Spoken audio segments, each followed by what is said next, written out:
Pasteur responsable à Chapelle de la Victoire en Angola.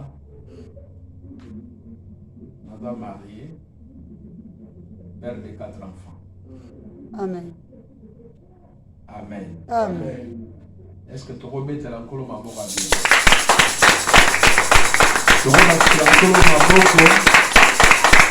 Tu remets la milolo le colo ma boca. Alléluia, alléluia, alléluia. Tu es le roi des rois, Jésus. Amen. Amen. Amen. Dans ma cambola yo. Amen. Tu fais la commune à Jésus. Amen. Nombre chapitre 27.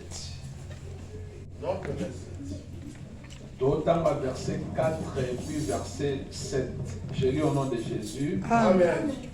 Pourquoi le nom de notre Père serait-il retranché du milieu de sa famille? Parce qu'il n'avait point eu de fils. Donne-nous une possession parmi les frères de notre Père. Verset 7. Les filles de Tchelofchad ont raison. Tu leur donneras en héritage une possession parmi les frères de leur père. Et c'est à elles que tu feras passer l'héritage de leur père. C'est la parole du Seigneur. Amen. Seigneur, merci pour notre temps au Bitoko. Pour lui la biso. La parole, ta parole est esprit et vie. Bible le dit, c'est poussé par le Saint-Esprit que les hommes ont parlé de ta part. Amen. Que les amakas n'engâté, mais nous allons pousser par le Saint-Esprit pour nous la part. Na ligi libota ne pas molama. Maloba oi simba mutu no robe botamboma. Au nom puissant de Jésus. Amen. Amen. Amen. Amen. Merci, je vous en prie.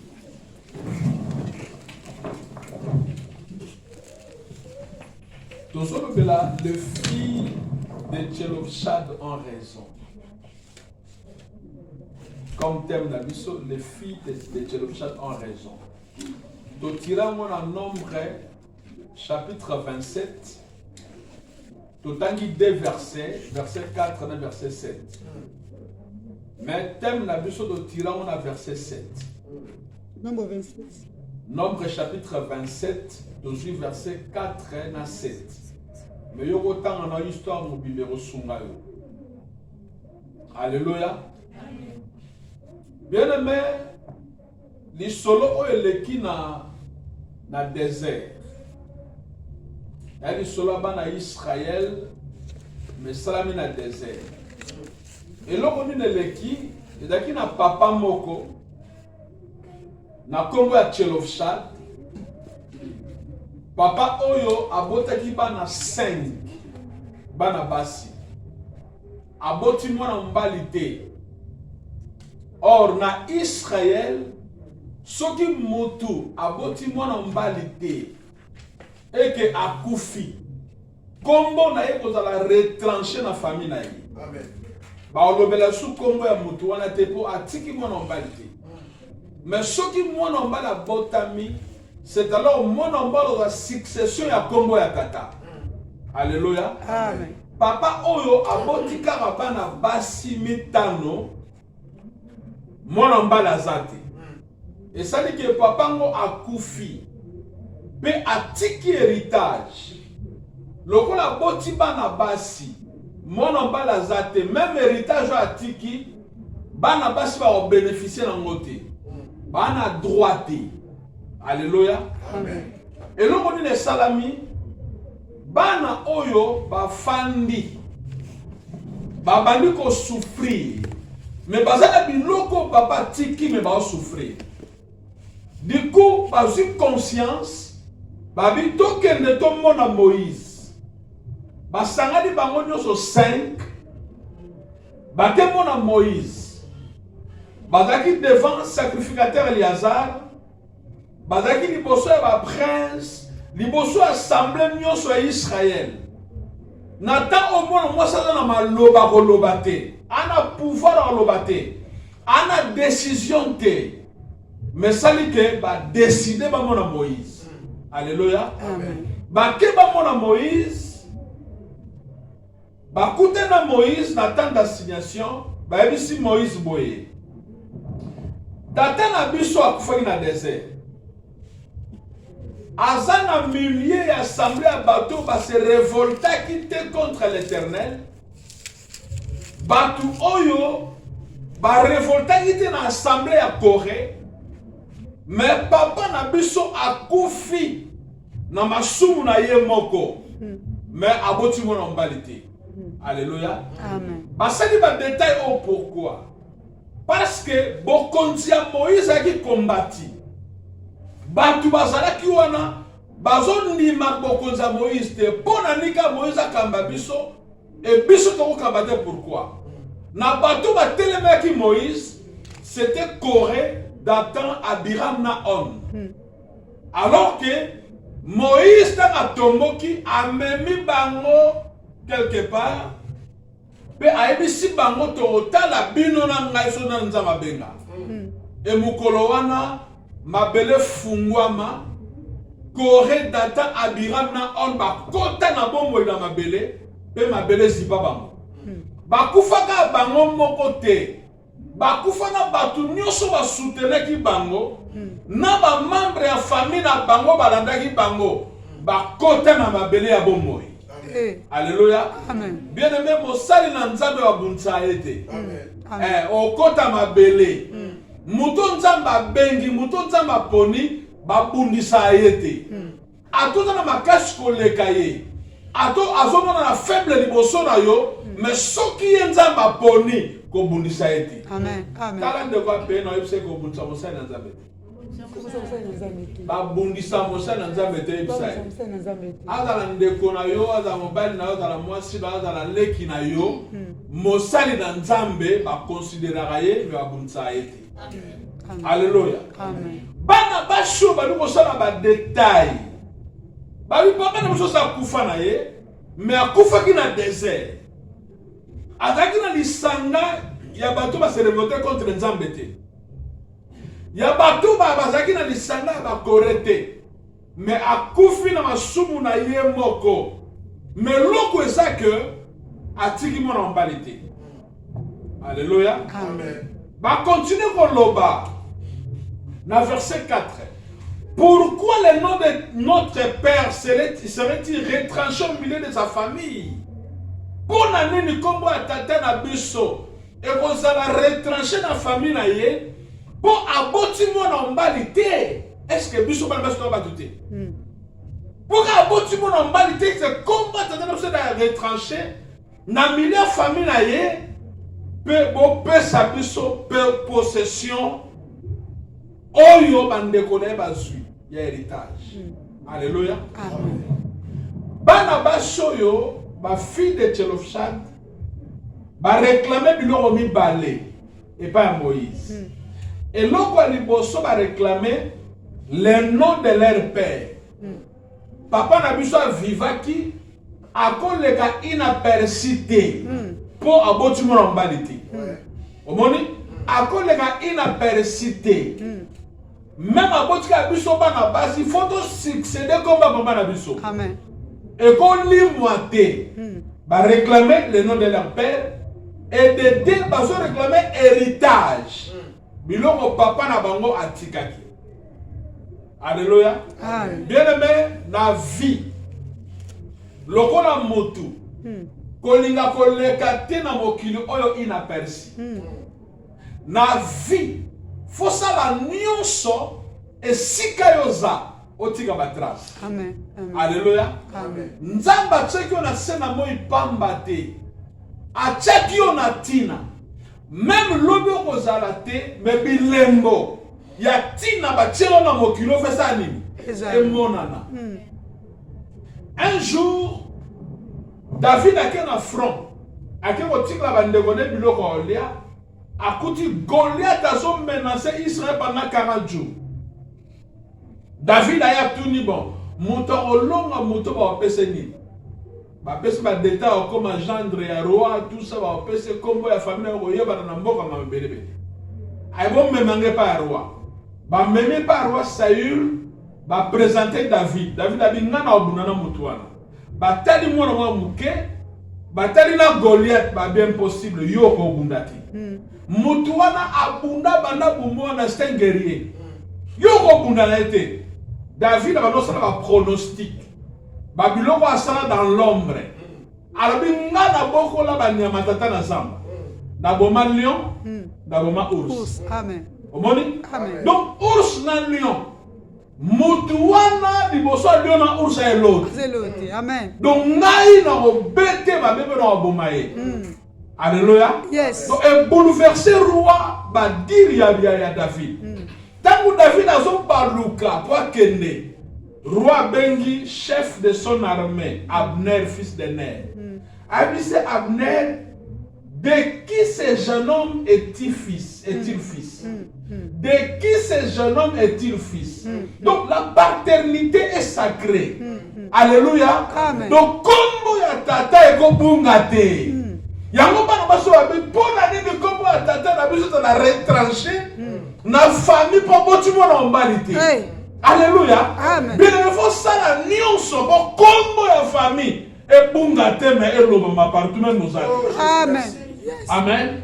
Mutasana ka grandeur ya bakombo eza ngo mutute. Mais c'est Dieu. Aïe ça Abraham, je rendrai ton nom grand. Yes. Pe grandeur Abraham, le Dieu d'Abraham. Parce que Nzambe mutaranda Abraham grand. Non seulement souka Abraham, mais c'est David, je rendrai ton nom grand. Et le lot David a sa grand même azate, mais to lobana tina na ye parce que Nzambe a même ba la grandeur. Na tongwa lelo Nzambe oya même Abraham na grandeur. A même David na grandeur, a même payo na grandeur. Pesa ngame na bien. David pesa ngame na bien. David pesa ngame na bien. Grandeur uta na orienté, na occidenté, na ouesté na esté. Mais grandeur uta pas nzambe.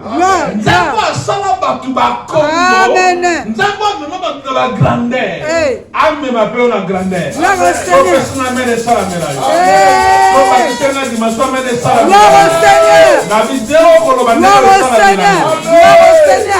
Gloire à l'agneau Jésus.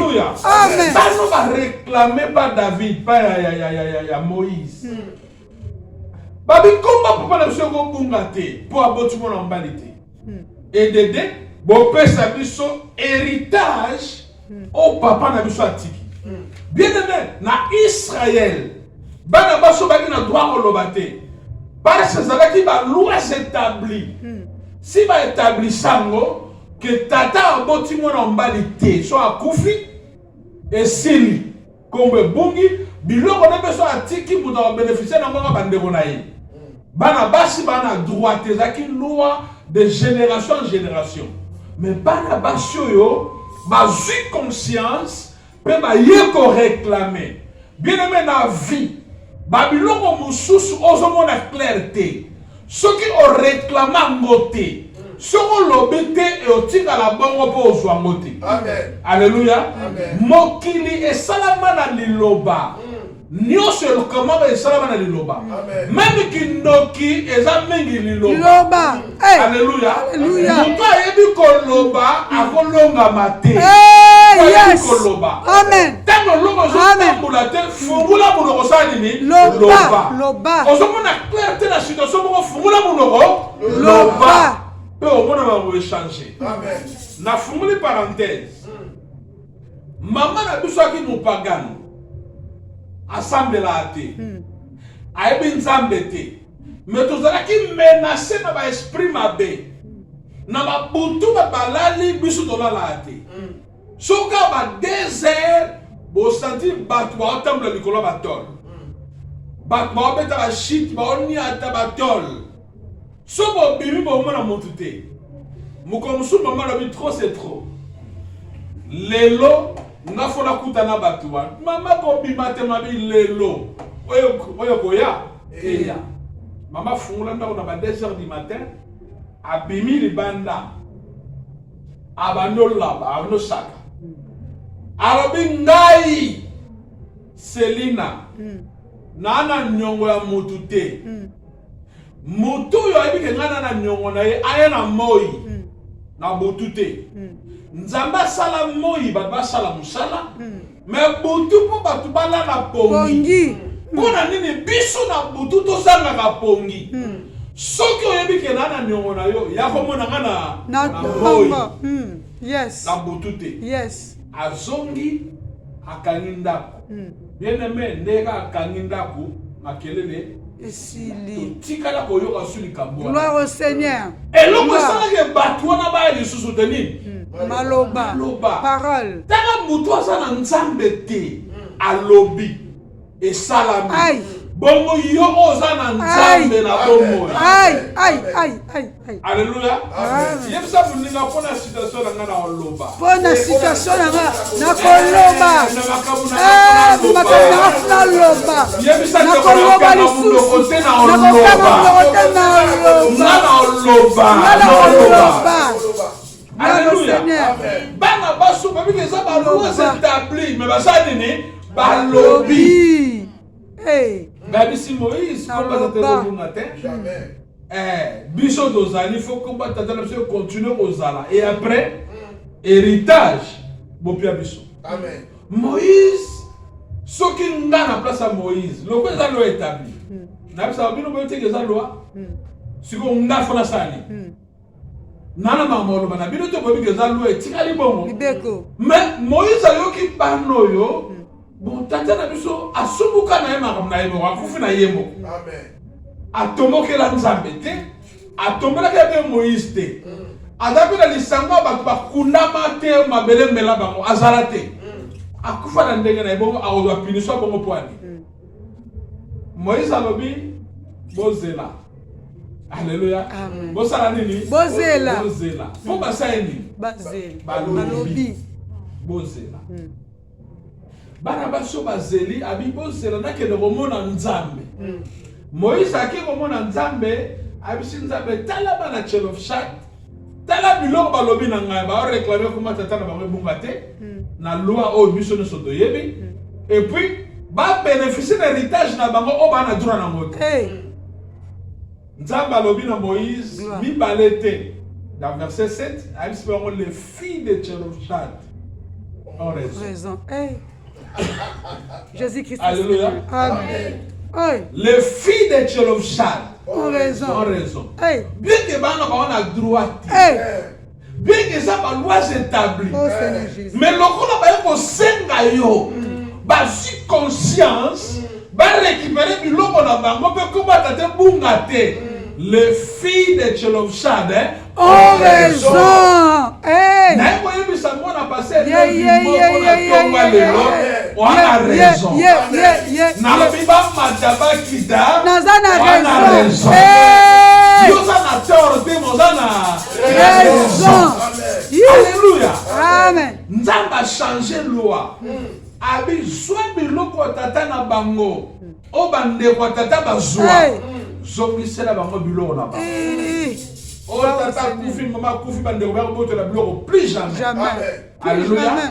lokola tiki bana na ye babeko bénéficie nango bana na ye zwa biloko ya tata na bango pesa bango mpe a partir ya lelo soki tata moko abotika bana basi mwana mobali te akufi o loi wana elobaki mwana mwasi na droite te banda lelo échange Amen. donc bana basi bakokoma babénéficiaire ya héritage ya batata na bango so bana mibali baati Amen. etikalaki loi échange Hey, babachangeaki hey, loi hey, hey. eyayi bana basi bana mibali te bien aimé il y a des lois établies na bafamille Yes. batia baloi bato baotanga na bango classe e bazwa de badiplôme te baloi olandi basi ya kitoko baobala na bango me baobota te basi ya kitoko baobala te bakosentaka bango kaka Hey.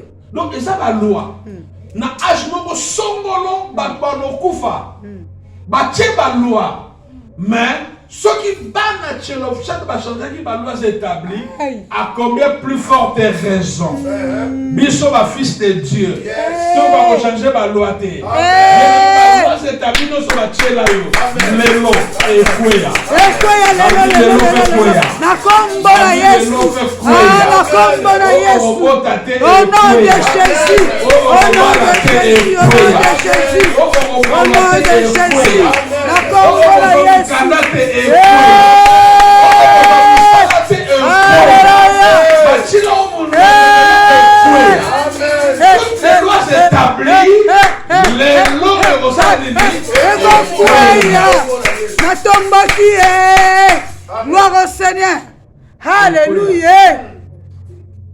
Jésus-Christ est Seigneur. Amen. Amen. Galates chapitre 4. Gloire au Seigneur. Galates chapitre 4.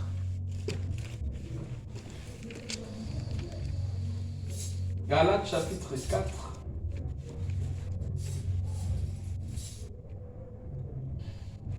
Verset 1 à 2. Or, aussi longtemps que l'héritier est enfant, je dis qu'il ne diffère en rien d'un esclave. Quoi qu'il soit le maître de tout, mais il est sous le tuteur et des administrateurs, jusqu'au temps marqué par les pères. Alléluia. Amen. Oh, alléluia. Amen. Aussi longtemps que l'héritier est enfant, j'ai dit qu'il ne diffère en rien d'un esclave, quoi qu'il soit le maître de tout. Hey. Bien-aimé, on a héritier. Mais lorsqu'on a enfant, Galates 4, verset 1 tinade. Lorsqu'on a héritier, tu héritière. Héritière le moment là. On a héritier, tu héritière. Mais si on a nos enfants, balobi oza différente na esclave.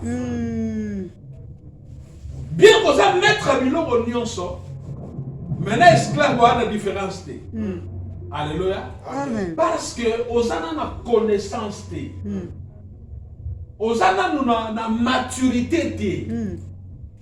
Nano commis la place à qu'on décider te. Donc osa différente na esclave. Mais osana héritage. Osana biloko nyonso ezali. Mais osana possession biloko ngote pona okoliti. Talent de rappel c'est cola. Cola. Et ce sont vos bénéficiaires de l'héritage cola. Alléluia. Amen. Cola. Toi n'a pas de l'église pasteur va cola. 10 ans la vie chrétienne mais a toujours bébé. Donc, on a mis simbi dans notre église. Amen. Et bah, simbi l'église, bah, on va créer là sur un problème. Bah, l'église va évoluer. Bah, tout va être ciment. Yo la tseni non. Biso de ton bande église. Vraiment. Tant que tu souffrir par sacrifice yo zalate. Mais azalate mutuana ami pesi. Omoni? Amen. Azoko évoluer, azoko faire progression. Mais yo te. Si vous faut dana. Yenda tina yo kolate. Yo ni go kolate mutu ay sima do apostle de l'église ko le kayo. Mais yo no ça l'effort te. Ko créer ce problème l'obité. Amen. Yem si la maçon de revenu c'est cola. Cola. Yem c'est au niveau créer ce problème te mais cola. Cola. Alléluia. Amen. Donc à ça héritier. Sois la bienvenue maman. Aza héritier. Olandi. Mais le coup la sana no mwana. Aza différente na esclave. Ana mapangu. Ana mituka.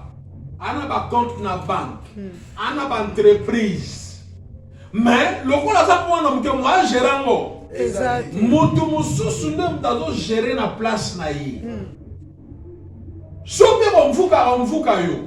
Soki obeta yo même patron sanani. Yo. Mais le roi na qualité mutu mususu azo salela yo. Azo sombelo bilamba, azo latisa yo, azo memwa tambusa yo. Mais mukolo biloko eza yo lokolo qualité ba salela ko salela oza différente na esclave. Mais décide-toi au longwa oza esclave. Oh, comme ma fils. Amen. Fille. Amen. Amen. Amen. D'accord? Amen. Amen. Et je me fais comprendre. Amen. Gloire au Seigneur. Amen. Alléluia. Amen. Le monde à niveau, Aza toujours Nabo Kamba administrateur. Jusqu'au temps fixé par le Père. Alléluia. Amen. Il y a un temps fixé. Oyo muta olongo enfant comme nous, fils to fille. Mais il faut réclamer le temps on a fait quoi? Alléluia. Amen. On continue à faire moi na te ba sale la rayo. Mais il faut comme un niveau comme un responsable. Amen. On comme une maturité. Amen. On comme un niveau pour avoir décision yomo. Gloire au Seigneur. Alléluia. Si on a bon côté, on continue à avoir l'esclave. Amen. Nani mokonzi. Yesu. Oh, nani mokonzi. Yesu. Nani mokonzi. Yesu. Amen. Il est le maître des temps et des circonstances. Batango nzamba cha batan esengele supaka bongo te evandi tangu jate tant etambula. Amen. Amen. Amen. Habakkuk alobi, j'étais à mon poste. Habakkuk. J'étais à mon poste et je veillais. Azo veni. Alobi asengi pa nzambe sima osenga azela nini nzamba o répondre ye. Et son nzamba répondre ya ko répliquer nengeni. Du coup azo sala attente ya ozela nzamba ye. Abisie écrit la prophétie. Alléluia. Amen. Écrit la prophétie. Grave-la sur les tablets. Afin qu'on la lise couramment. Alléluia. Amen. Ainsi n'a y est déjà. Si qu'on soit prophétie comment Hey. gravant dans la messa pour montunyo sa oya atteindre la prophétie wana Amen. par rapport à la demande na yo. Alléluia. Amen. Nzamba subta ici Habakkuk abi c'est une prophétie dont le temps est déjà fixé.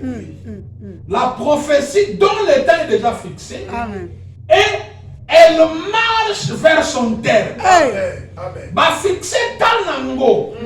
Ndenge héritier oyo a comme propriétaire de biloko na ye na ba temps o tata fixa. Amen. Alléluia. Amen. Si vous m'avez dit Habakkuk, et sa prophétie, au temps est déjà fixé. Ba fixa tanango, mais prophétie ouana est vanité. Elle marche Amen. vers son terme. Yes. Maman babota bazawa. Amen. Amen. Alléluia. Amen. Maman zana zemi. Il y a 2 mois. Même ceux qui n'ont pas tu ma prière, tu gêner. Qui est dans l'hôpital, il y a un peu de 2 mois. Et Simba. Et Simbaté, Simbaté. Et Simbaté pourquoi? Parce que c'est pas encore le temps. Attends, bon, on a 5 mois pour prier qu'il est au bota. Impossible. Rien? Bien. Rien? C'est pas encore le temps. Bon, 8 mois. Peut-être. Peut-être, oui. 7 mois, 8 mois. Peut-être, hein? Oui. Bon, 9 mois. Oui. Au moins, il m'a remouzou. T'as la makolo. Alléluia. Amen. Peu mamou. Moukoussé. Soka tamlo muke. Na pema. Na pema. Alléluia. Amen. Poni a commis à terme. Et ça commis à terme, ça na bilembo. On sentit poche de l'eau fungami, ma présence à maille. Maï. Donc, tant maman, ça la présence à makila, et que moi, là où me la sous. Exacté. Pour à combien à terme? C'est une prophétie dont le temps est déjà fixé. Elle marche vers son terme. Bien-aimé, Osana Bilaka. Bilaka, Osana temps fixé. Mais la minute Osa, Badra Bapesa Bilaka est vandate. Bilaka Sanini est Tambulaka. Tika 2020, Bilaka n'a pour s'aller comme à terre. Ezotambola. Yesu. Banana senga, banana basambela pona ngai, banana basambela pona ngai. Ezo umela, nzambe soko umela oluka ngai. Nzambe luka yote. Elle marche vers son terme. Gloire. Alléluia. Jésus. Nzambe bagisi. Hey. Abi si elle tarde. Attends-le. Attends là. Attends-la. Alléluia. Amen. Si elle tarde, fais quoi? Attends-la. Donc, vous avez ma moto, vous avez pressé. Ok, ben arrête pour le bis, tu peux nous quitter. Elle va changer à moi, mais vous allez être communauté. Ça va me révéler. Attends-la. Mais ce qui est ça, attends-la. Et vous y a caca, ok. Amen. Si elle tarde, on y va la maison tarder. Ma botte les ont tardé, Moussa les ont tardé, Mouka les ont tardé, Kobong les ont tardé, attends-la. Elle s'accomplira et elle s'accomplira certainement. Nous avons maintenant constaté que vous mettez ça nini, c'est là. Mais l'autre on a eu de ça nini. Yes. Tout dépend de toi. Yes. On a monoko. On m'a dit, bana basio yo, baraki na droite. Mais l'on a besoin de conscience. Peut ba réclamer l'on a mis balai, ba réclamer le nom de leur père et l'on a mis balai l'héritage. Alléluia. Yes. Peut ba suivre, biloko ba neko luka, ba zwaki yango. Pourquoi pour un nini? Balobaki. Osana makofi. Jésus. Ba situation Osana toilette on ne va pas. Yosa capable osanini. Ya change. Bien aimé pour changer ma conscience. Mais au fond la munoko. Oloba marabe changer. C'est-à-dire que Oloba, les filles de Lévi ont raison. Que mon Dieu bénisse. Gloire au Seigneur. Gloire au Seigneur. Gloire au Seigneur. Alléluia. Akula, akula. Gloire au Seigneur. Alléluia. Alléluia. Kombo na Yesu. Kombo na Yesu. Kombo na Yesu. Alléluia. Maloba na changer vie na yo. Jésus. Maloba na Jésus. Dans le nom puissant de Jésus. Dans le nom puissant de Jésus. Tu es merveilleux, Père éternel. Père éternel, tu as tes paroles na yoki. Transformer, corriger, Kombo na Yesu Masia. Au nom de Jésus. Nzambe tata. Nzambe tata. Nzambe tata. Nzambe tata. Kombo na Yesu. Na ye na kombo na Yesu. Kolangisa maloba na yo. Ndenge. Kaka ndenge. Bana Tchelofshad. Bana Tchelofshad. Bachanjaki ba loi s'établit. Bachanjaki ba loi établie. Naïpe na ye. Ko changer ba loi. Ko changer ba loi. Ya famille. Ba loi ya famille. Bakanga. Oyo bakanga. Tokobongate. Tokobongate. Tokokende liboso te. Tokokende liboso te. Tokobala te. Tokobala te. Tokobota te. Tokobota te. Tokofamisala te. Tokozamisala te. Tokofamikanda te. Tokozamikanda te. Tokopambola mate. Tokopambola mate. Lelo. Lelo. Lelo. Lelo. Lobite lelo. Lobite lelo. Lobite lelo. Lobite lelo. Ko changer na ba ye loi. ko changer ba loi. Oyo nyonso établissant. Nzambe ayoki maloba oyo. Comme Nzambe ayoki maloba Nzambe oyo. ayoki maloba Comme oyo. Nzambe ayoki maloba Alobi oyo. les filles de Alobi Lévi les fils de Lévi. ont raison. Ont raison. Tata. Tata. raison. Nana raison. Yako réclamer. Yako réclamer. Droit na nga. Héritage na nga. Oyo bakanga. Lelo. Nazo récupérer. Nazo récupérer. Nazo récupérer. Au nom de Jésus-Christ. Nazo récupérer. Pendant qu'on change la loi s'établit. Au nom puissant de Jésus. Oyo nyonso mungu ayibaki. Au nom puissant de Jésus, quand on dit qu'on récupère, nous sommes dans la combo de Jésus. D'ailleurs, on va t'angaki, on est tangaki Zambé, on a récupéré Yango, la combo de Jésus, on a récupéré santé, on a récupéré richesse, on a récupéré bonheur, on a récupéré mariage. On a récupéré Mabota, on a récupéré Mikanda, on a récupéré Misala, on a récupéré au nom de Jésus, au nom de Jésus, au nom de Jésus, au nom de Jésus, la Libota Langa, honneur à libota nanga na récupéré yango na kombo na Yesu na kombo na Yesu na kombo na Yesu na kombo na Jésus na kombo na Jésus na kombo na Jésus au nom puissant de Jésus na récupéré nyonso na kombo na Yesu na récupéré nyonso au nom de Jésus au nom puissant de Jésus au nom puissant de Jésus au nom puissant de Jésus au nom puissant de Jésus, na récupérer nyonso na kombo na Yesu, na kombo na Yesu. Bien aimé yoka, na lingi oloba, oyo ekangamaki efungwama, oyo ezangaki ezala. Na lingi oloba oyo nyonso komata na motema na yo. Loba. Na kombo na Yesu Masia, Père, nyonso ekamamaki nzambe nazodeklare take mosali na yo nazodeklare take héritier ya nzambe nazodeklare take ko-héritier ya Christ papa nyonso mungu nakangaki nazodeklare ezofongwama efongwami nyonso mungu nayibaki na kombo na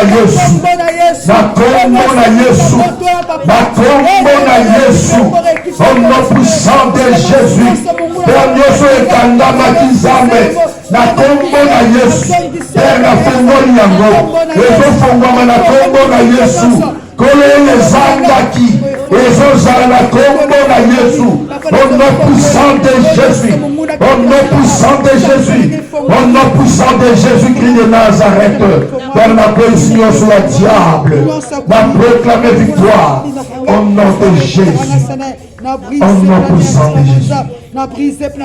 Merci. Au nom puissant de Jésus-Christ de Nazareth. Merci Seigneur Jésus-Christ. Merci Seigneur Jésus-Christ. Gloire et louange à toi Seigneur Gloire Jésus-Christ. et louange à toi Seigneur. Tobeti maboko mpona lokumu na Nzambe. Tobeteli koyo maboko mpona maloba toyoki Nzambe azamala. Amen. Tobandi. Kola pambola biso. Amen. Est-ce que ça mutu moko apangwa bila mateya lelo? Amen. Est-ce que mutu moko apangwa bila? Amen. Amen. Gloire au Seigneur. Gloire au Seigneur. Amen. Seigneur. Amen. Yebisaka bino. Amen. Yebisaka bino bato ngene yebena bango. Bayebi koloba. Amen. Amen. Peut-être est-ce que la cause Moté nini oyo la benga wala abimi pour regretter. Bato ngana sino sino mutu akoya kote ya biso. Bozanga. Maman papa nous on va écouter kuna. C'est qui se passe là? Oui. Non. Biso na après-midi à l'élo. La Bible déclare qu'il est doux et agréable des frères de demeurer ensemble. Amen. C'est là que tu déverses ta bénédiction. Seigneur, ton dimé te dit pas molo disposer qui n'a culte à l'élo et ça partage la mission. Amen. Kolo oyo nyon soit côté qui malade a bimaki. Amen. Amen. Amen. Oyo côté qui n'a pas problème a bimana solution. Amen. Amen. Oyo zanga ki kimia a bimana kimia. Amen. Bozongi la mission na maboko na yo. Amen. Disposer transport dans les graisses pour la mission. Amen. Kolo tokuta kimia na bandako. Amen. Ce que bomba biso tokuta na lisusu. Amen. Tozanga te okubisa kombo. Gloire au Seigneur. Pambola l'ange de l'église ainsi que ma collaborateur na nyonso. Amen. Pesa ma koki mayele bwania pona okamba musala opesiba. Amen. Dans le nom puissant de Jésus. Au nom de Jésus-Christ de Nazareth. Amen. Tobeteli koyo maboko na kati.